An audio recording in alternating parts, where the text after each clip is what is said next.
Okay, Chef! Chef, we're back from the farm! Kamusta naman ang experience ng inyong farm tour? It's mind-changing, mind-blowing life. Yung papaya.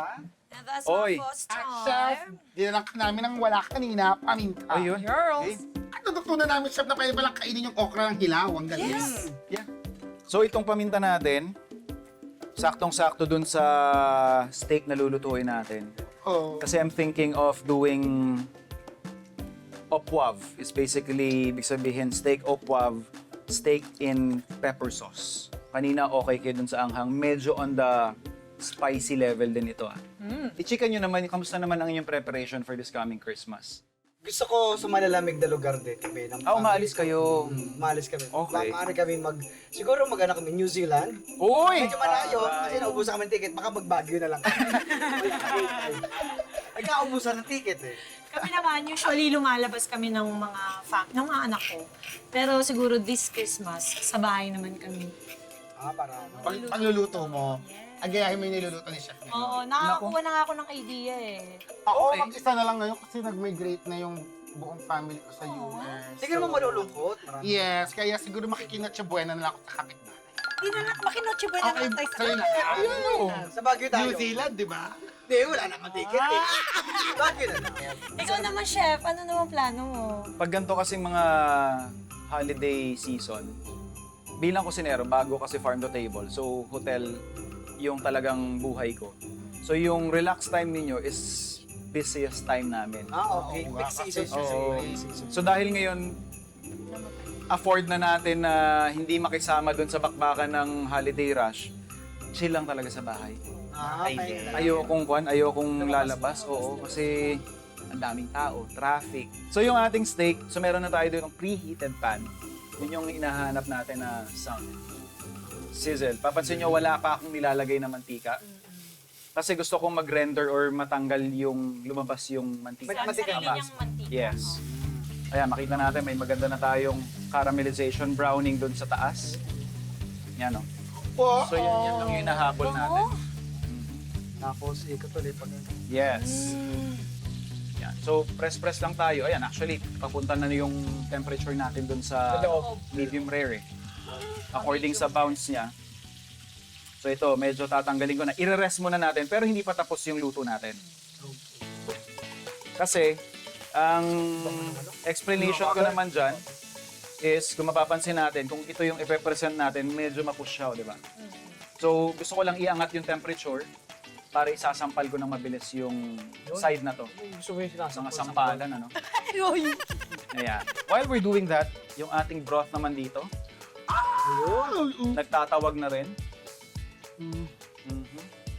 Yung ating mga fresh seafoods. Meron tayong mga tahong dito. Your favorite! My friend. Favorite din ni Chef yan. Naman! Mate. How about you, Ina? I rest my case. Yung ating squid. Yes. Sobrang sarap. Yung, Hipong. and then, Si Harleen. yan. Si Harleen. Miss natin si Harleen. Ka muna namin. Ano? Lagay lang natin yan dyan. Final season natin is Oyster? oyster sauce. Balanse lang.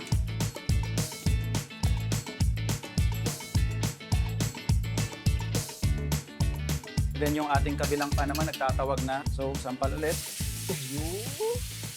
This is basically just for color na at this point. Ito lang natin na magkulay siya. Maganda yun. Yung kanina medyo, ano pa eh, maputla pa eh. Kulang pa sa kitang-kita eh. Ito parang nag-blast on na. Yun, oo. And then, finish lang natin yung sauce. Yun, oh. Lagay lang natin yung ating harina. Mag-roux. Nagawa tayo ng roux. Next up, yung ating chicken stock.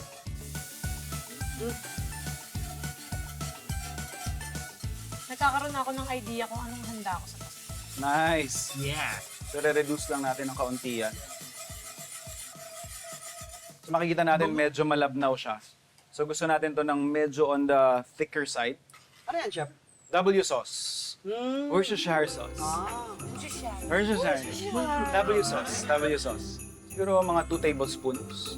And then siya rin yung magbibigay ng shade na yun, yung parang gravy na kulay. Oh. Kita natin yung Yan na. maganda na. Ganun pala yun siya. Lagay lang tayo ng Dijon mustard. Sabog. Akala ko yun na yun. May kakaiba pa pala. Yeah. Let's turn it off. Tip lang din, pag maglalagay kayo ng cream sa sauce or any other dishes, I would suggest na sa last part nyo. Kasi kapag, kunyari, kasama sa pakulo or sa mahabang process of cooking, naghihiwalay siya. So, ito, para ma-preserve natin yung thickness niya at yung smoothness, let's add it off heat. And that, my friend, Creamy pepper. is our okwak. Ito yung ating steamed fish dito. Kamusta na siya dyan? Oo. Goods na yung ating fish, yung ating steak, fries na lang yung kulang, yung ating seafoods naman dito. Wow! Pinakamagandang presentation, bakalang bakla. Oh, ang kulay. Saktong-sakto kasi patapos na rin ito. Pwede na tayong mag-serve.